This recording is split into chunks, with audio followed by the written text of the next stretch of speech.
Hello everyone, good morning. My name is Caleb Collins and I'm a student ministry leader here at Church in the Valley. So glad you guys have joined us. It is a real blessing to be together, even online. I just also want to wish you guys a happy Independence Day, happy 4th of July. You can think back to maybe some positive memories you have of this day growing up. I know I can. Swimming in the lake at my uncle's house in North Carolina was always fun. Playing with sparklers, like writing your name, drawing weird lines, and then them staying there after you moved your hand. 4th of July was always a lot of fun for me growing up. And I hope it was for you too, and hope this one will be as well. But if we flash back about 246 years ago, it was a very different scene for our nation before the first 4th of July. What you would find if we went back in time was that the American colonists they had a lot of tension with the motherland, with England. They were at their wits' end. They had tried to be reasonable and appeal for some assistance from King George III, but instead what they got was usurpation, punishment, control, taxation without representation. Maybe you heard some of that in your history classes growing up. But it was definitely, like I said, a tense time in our nation's history.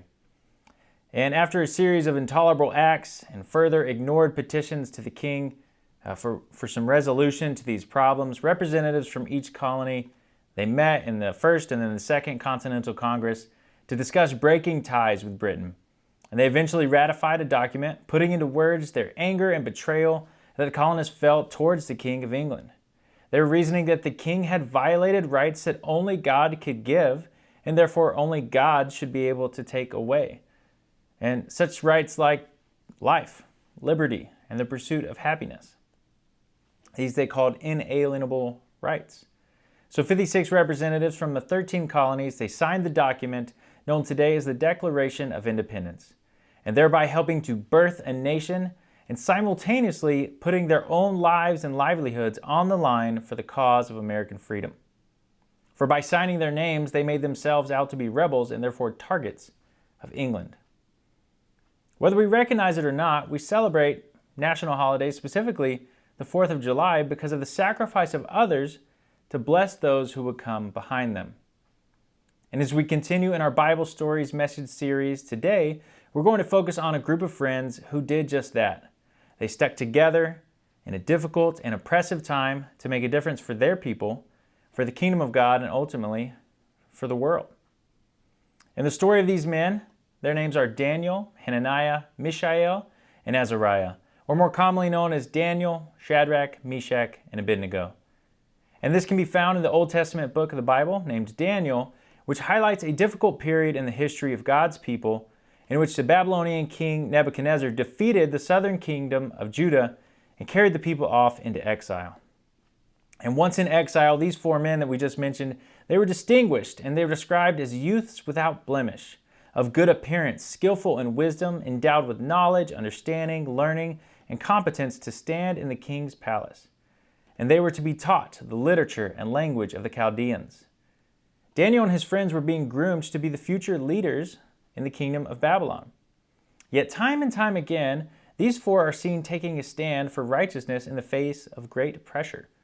And for their boldness, God honors them.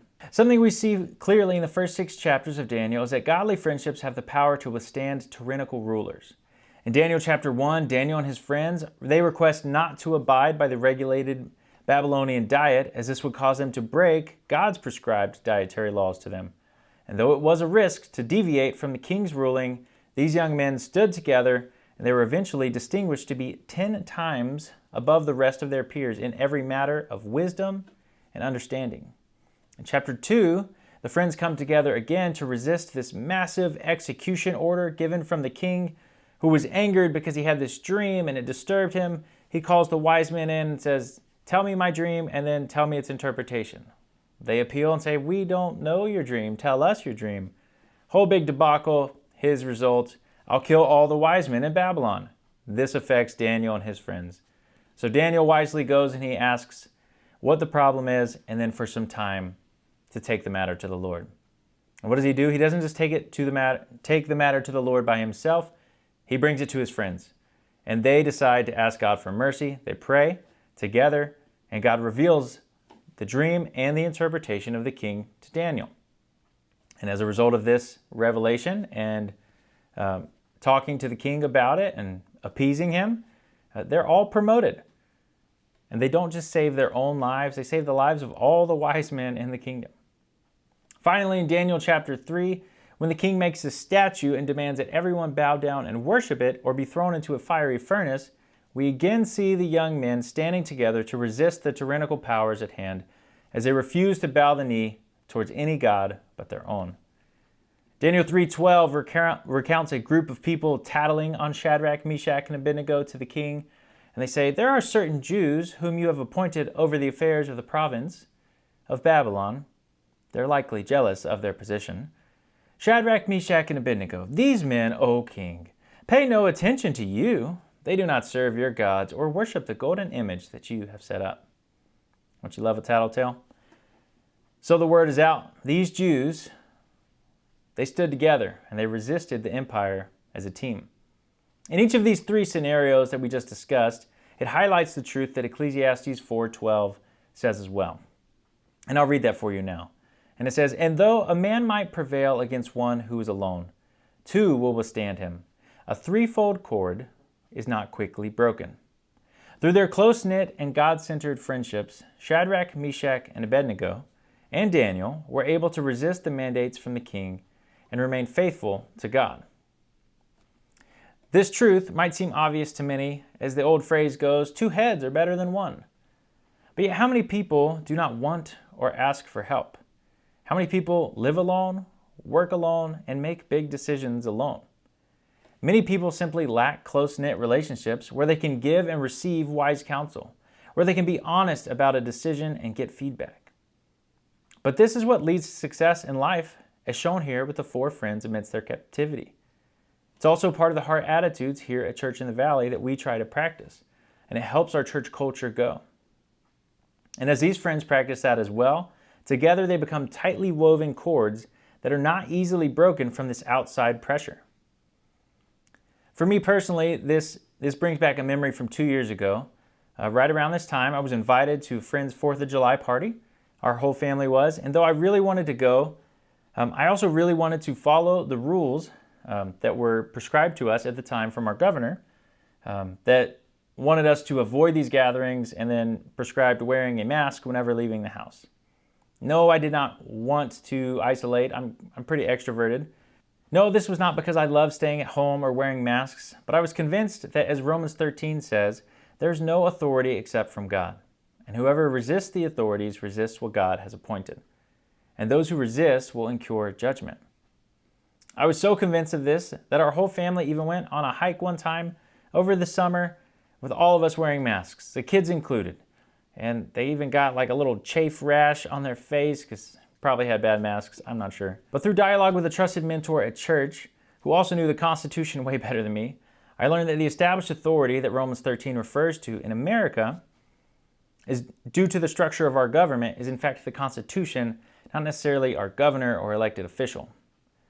And therefore, if the elected officials violate the Constitution, such as making laws without due process that prohibit the gathering of religious establishments, or prohibit freedom of speech, or even, singing, as California churches were told not to do, or even preventing the right of people to assemble, it was then these officials who were actually actively rebelling against God's appointed authority.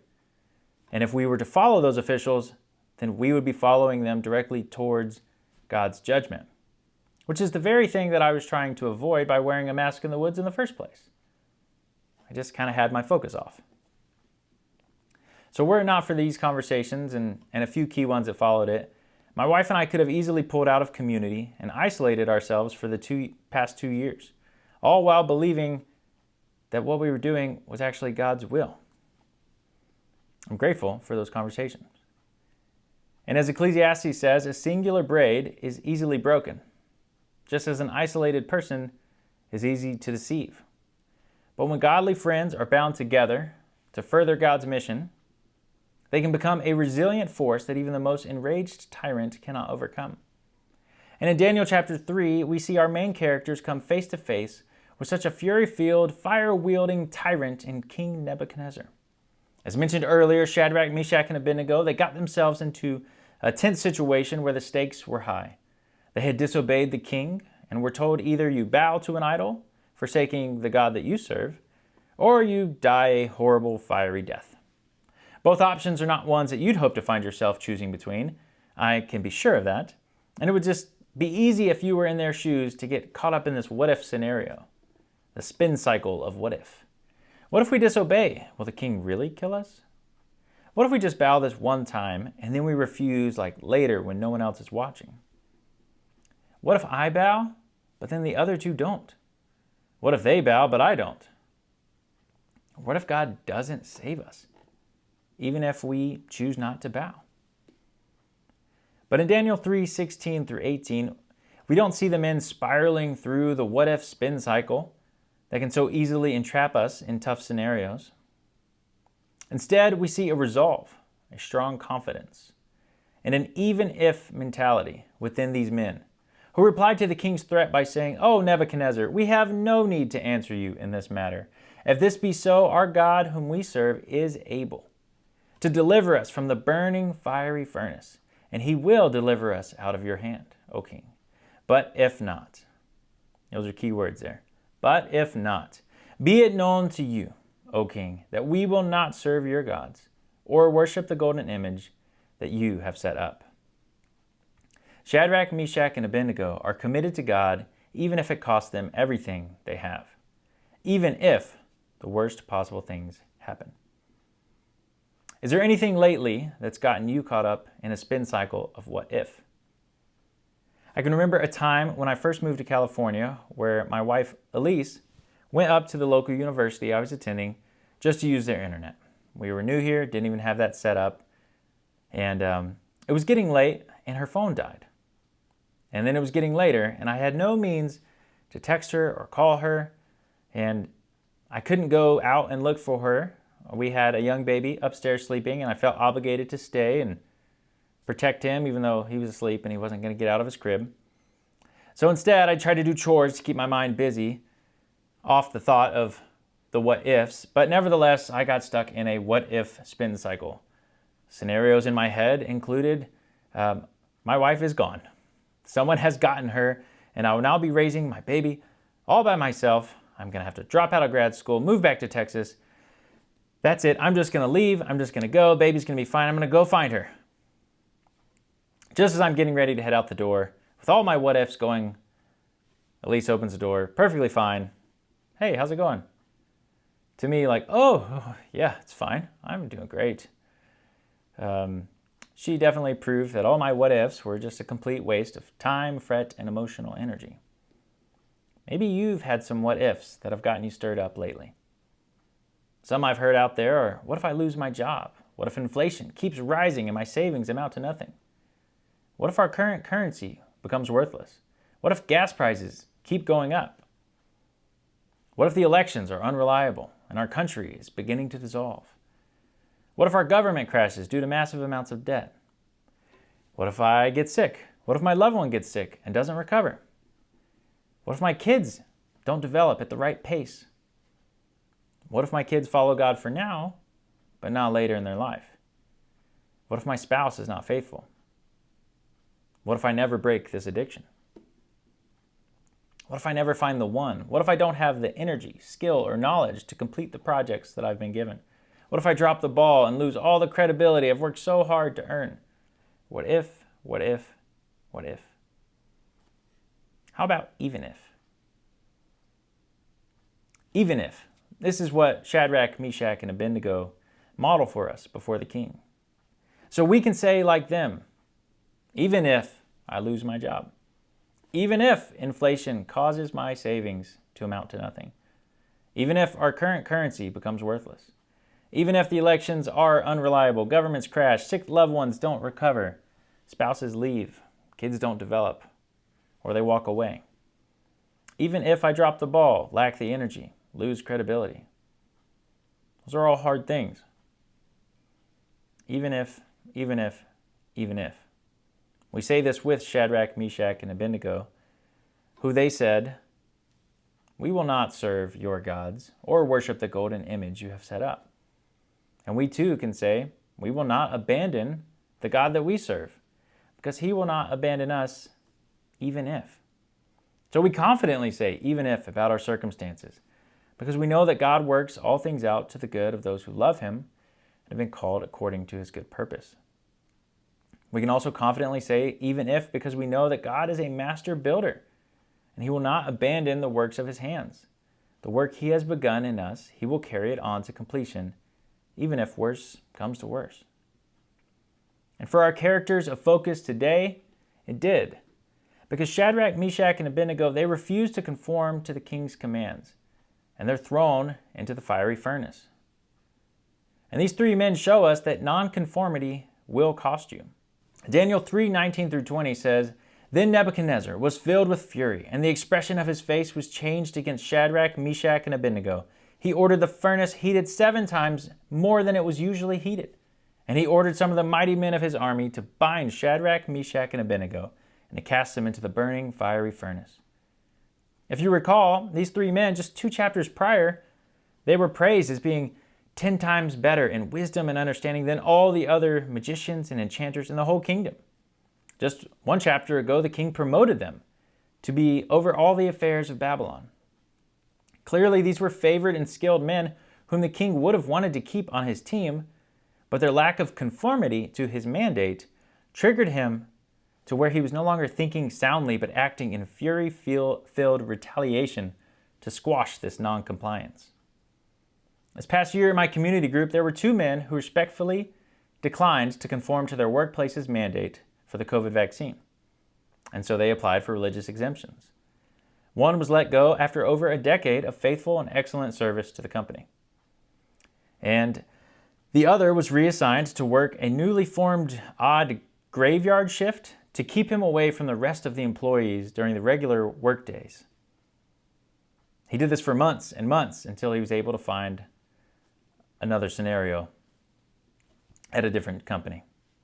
In both these scenarios, both of these separate employers, they lost a major skilled, competent, respected, and tenured employee during a time where many companies were struggling to be fully staffed, to just do their normal day-to-day operations.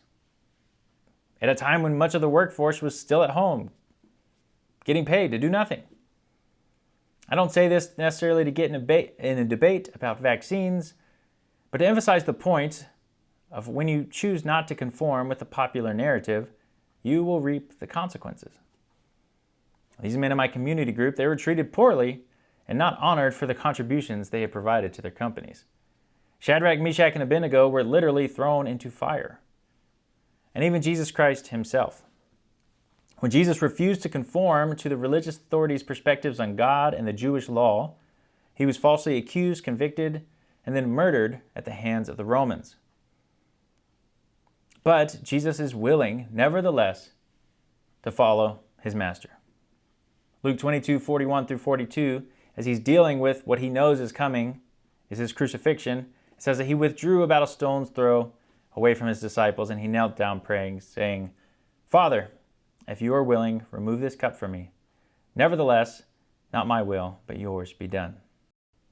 If you don't know the end of the stories that we've been discussing today already, Shadrach, Meshack, and Abednego, they're actually saved from the fiery furnace as an angel of the Lord joins them in the fire and protects them so much that not even one article of their clothing is singed or smells of smoke, which if you ever sat by a campfire before, you probably find that pretty surprising.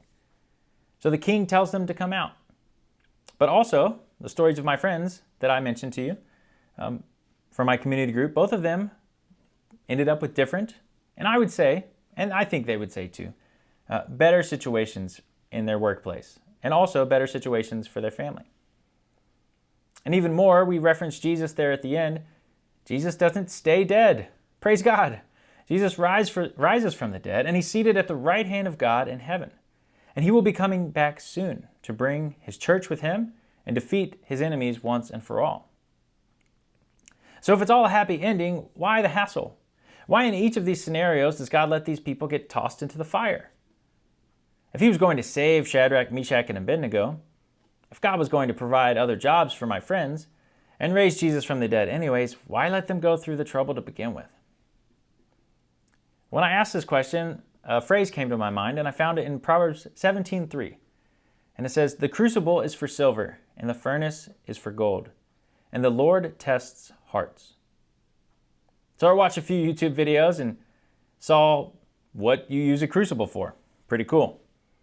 So you put the silver in there and you heat it up. And when it's heated up, it's just like the gold, it turns into liquid. And when it's liquefied, then it can be reshaped into whatever mold you pour it into. So it's interesting, it goes from silver to gold to the Lord testing hearts. It's drawing that analogy on purpose. So it's saying when the Lord tests our hearts, it can take what is normally hard and stone-like within us, melt it down and make it soft and able to be reformed. And now God can pour us into whatever mold He sees fit. For our faith is forged by fire. It is during the times when things are heated up that when we get the opportunity to apply in reality the things that we just know in our heads to be true, but haven't experienced in our lives. We might believe that God will provide for us, but it's not until the heat of life kicks up and you lose your job, you don't make the sales, or you have unexpected expenses that our hearts can be melted down and then formed to realize that God is actually more real than your paycheck. God is actually more real than the health diagnosis or the challenging circumstances or the relationships before you. So as we faithfully stay in the fire, allowing God to shape us, we can also trust that our faithfulness to God can pave the way for others' salvation. So once a king recognized that God had miraculously saved Shadrach, Meshack, and Abendego, he flipped his previous ruling on its head, and he changed the law. Daniel 3:29-30, King Nebuchadnezzar says, "Therefore I make a decree. Any people, nation, or language that speaks anything against the God of Shadrach, Meshack, and Abednego shall be torn limb from limb, and their houses laid to ruins. For there is no other God who is able to rescue in this way." Then the king again promoted Shadrach, Meshack, and Abednego in the province of Babylon. Shadrach, Meshack, and Abednego were not the only Jews in captivity at this time. There were 3 different waves of people getting pulled from Judah. There were other Jews out there facing this what if versus even if dilemma. Maybe some other Jews had actually bowed down to the idol just to save their own skin or be there for their kids. Maybe others were resisting, but they were getting tired. Regardless, the faithfulness of Shadrach, Meshack, and Abednego paved the way for a very important law to change.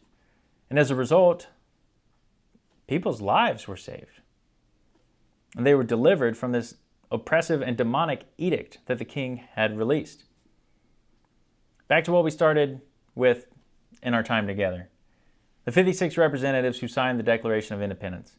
They also put their lives and livelihoods on the line for the cause of American independence. But they also created a wake behind them for generations to come and ski in the future. Not just them, but men that also went before them.